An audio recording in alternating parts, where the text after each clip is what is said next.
Hi friends, మీరు చూస్తున్నారు Telugu future blogs. ఈ మొబైల్ గురించి అయితే నేను 2-3 డేస్కి వెయిట్ చేస్తున్నా. ఈరోజు డేట్ చూసుకుంటే 26 మార్చ్ 2024 రోజు అయితే ఈ వీడియో అయితే రికార్డ్ చేస్తున్నా.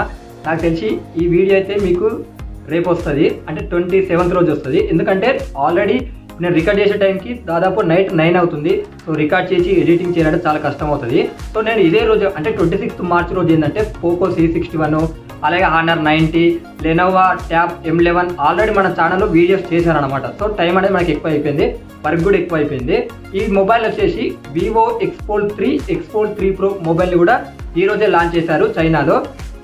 మన ఇండియా కంట్రీలో అయితే కాదు, దాదాపు మన ఇండియాకి తీసుకొస్తారా లేదా అనేది అయితే ఇన్ఫర్మేషన్ అయితే లేదు.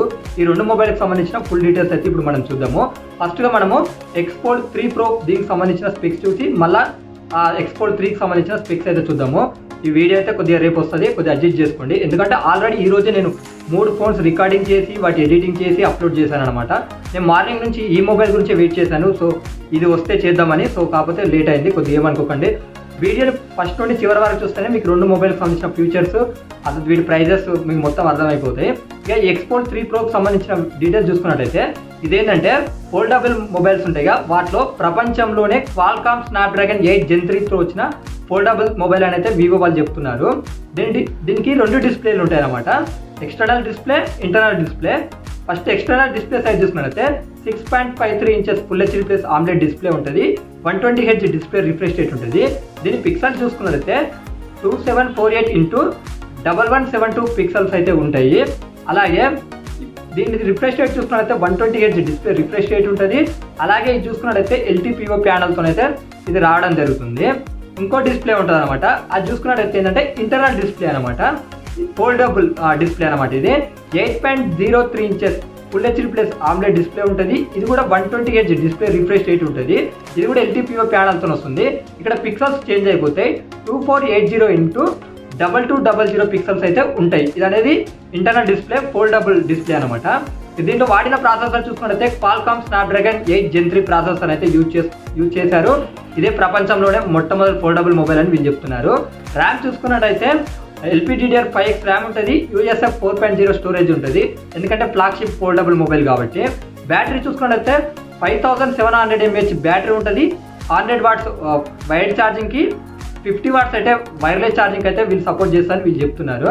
అలాగే దీంట్లో కెమెరాస్ కూడా 2 సైడ్స్ ఉంటాయి అనమాట, గుర్తుపెట్టుకోండి. ఎక్స్టర్నల్ డిస్ప్లే ఉంటుంది, ఇంటర్నల్ డిస్ప్లే ఉంటుంది. కాబట్టి ఎక్స్టర్నల్ డిస్ప్లేస్కి అలాగే ఇంటర్నల్ డిస్ప్లేకి సేమ్ అనమాట, 32 మెగాపిక్సెల్ ఉంటుంది. ఇది కూడా చూసుకున్నట్లయితే ఓమ్ని విజన్ సెన్సార్ని యూజ్ చేశారు. 32D అనే సెన్సార్ని అయితే 2 సైడ్స్ కూడా యూజ్ చేశారు, ఇంటర్నల్ అలాగే ఎక్స్టర్నల్ డిస్ప్లేకి ఉన్న కెమెరాస్కి.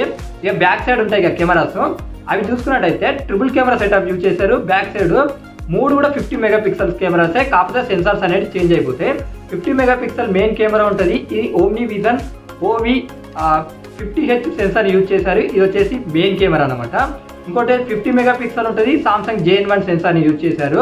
ఇది వచ్చేసి ultra wide angle lens, 50 megapixel ఉంటుంది. ఇది వచ్చేసి ఓమ్ని విజన్. ఇది చూసుకున్నట్టయితే 64B OV64B అనే సెన్సార్ని అయితే యూజ్ చేశారు. ఇది చూసుకున్నట్టయితే 70mm ఫోకస్ లెన్స్తో ఫోటో తీయొచ్చట. ఇది 3x periscopic and telephoto lens అంట, విత్ OS తో కూడా వస్తుంది. OS అంటే నాకు తెలిసి ఇలాంటి మొబైల్స్ చూసే వాళ్ళకి అప్పుడే దీని అర్థం ఏంటో తెలిసిపోయి ఉంటుంది. OS ఫుల్ ఫామ్ ఏంటంటే ఆప్టికల్ ఇమేజ్ స్టెబిలైజేషన్ అని అర్థము. ఇక ఈ మొబైల్కి మామూలుగా ఫ్లాగ్షిప్ మొబైల్స్కి ఏమేమైతే అన్ని ఇచ్చారు.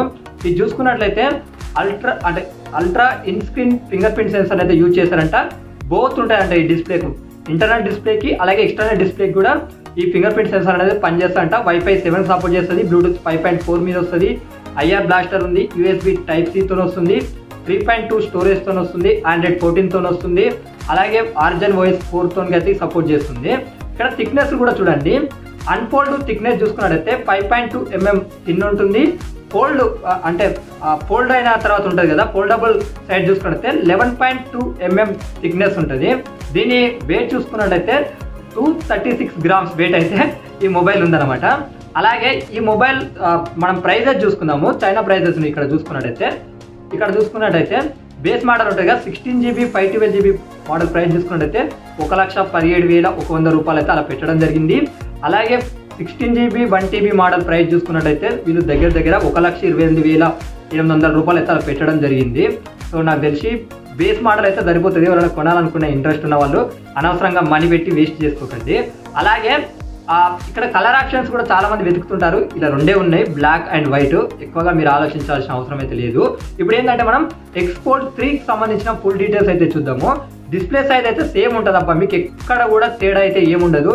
డిస్ప్లే సైజ్ మీకు ఎక్స్పోర్ట్ 3 ప్రోలో ఏముందో అదే డిస్ప్లే ఉంటుంది.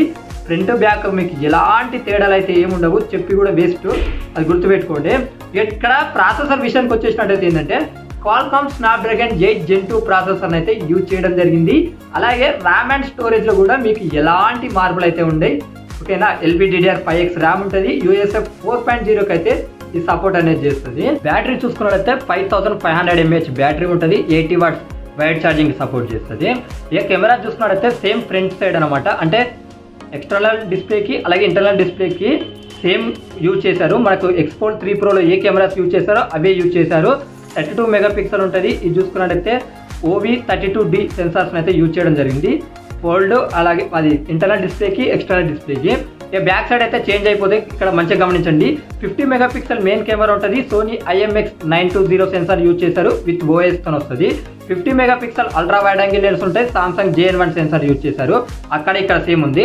మళ్ళీ ఇక్కడ టెలిఫోటో చూసుకున్నట్టయితే 2x ఆప్టికల్ జూమ్ చేయొచ్చు, విత్ OS తో వస్తుంది. సోనీ IMX816 సెన్సార్ తో అయితే రావడం జరుగుతుంది. అలాగే అడిషనల్ ఫీచర్స్ లో కూడా చాలా తేడాలు ఉన్నాయి, ఒకసారి గమనించండి. దీన్ని చూసుకున్నట్టయితే side motor finger print censor ఉంటుంది. Wi-Fi 7 సపోర్ట్ చేస్తుంది. బ్లూటూత్ 5.3కి సపోర్ట్ చేస్తుంది. IR బ్లాస్టర్ ఉంటుంది. USB Type-C పోర్ట్ తో వస్తుంది. USF 3.2 స్టోరేజ్ సపోర్ట్ చేస్తుంది. IR బ్లాస్టర్ ఉంటుంది. Android 14 తో వస్తుంది. అలాగే ఇది చూసుకున్నట్లయితే ఆర్జన్ OS 4 మీద వస్తుంది. థిక్నెస్ కూడా మీరు మంచిగా గమనించండి. అన్ఫోల్డ్ సైడ్ చూసుకున్నట్లయితే 4.65 mm థిక్నెస్ ఉంటుంది. ఫోల్డెడ్ సైడ్ చూసుకున్నట్లయితే 10.2 mm థిక్నెస్ ఉంటుంది. 219 grams అయితే వెయిట్ ఉంటుంది. ఇక వెయిట్ ఈ మొబైల్ ప్రైస్ చూసుకున్నట్లయితే బేస్ మోడల్ 12GB 256GB ఉన్న మోడల్ ప్రైస్ చూసుకున్నట్లయితే 81,900 రూపీస్ అయితే అలా పెట్టడం జరిగింది. ఇక హైఎండ్ మోడల్ చూసుకున్నట్లయితే 16GB 1TB మోడల్ ప్రైస్ చూసుకున్నట్లయితే 1,05,300 రూపాయలు అలా అయితే పెట్టడం జరిగింది. ఇక మిగతా వేరియంట్స్ సంబంధించిన ప్రైజెస్ కూడా స్క్రీన్ మీద వేస్తే ఒకసారి చెక్ చేయండి. అలాగే కలర్ ఆప్షన్స్ కూడా స్క్రీన్ మీద వేస్తున్నా, ఒకసారి చెక్ చేయండి. ఇవి ఈ రెండు మొబైల్కి సంబంధించిన full details. Vivo X Foldable 3 Pro 3 ఈ రెండు మొబైల్కి సంబంధించిన ఫుల్ డీటెయిల్స్ ఇవే. మిగతా మొబైల్ అప్డేట్స్ గురించి తెలుసుకొని కూడా మన ఛానల్ సబ్స్క్రైబ్ చేసుకోండి.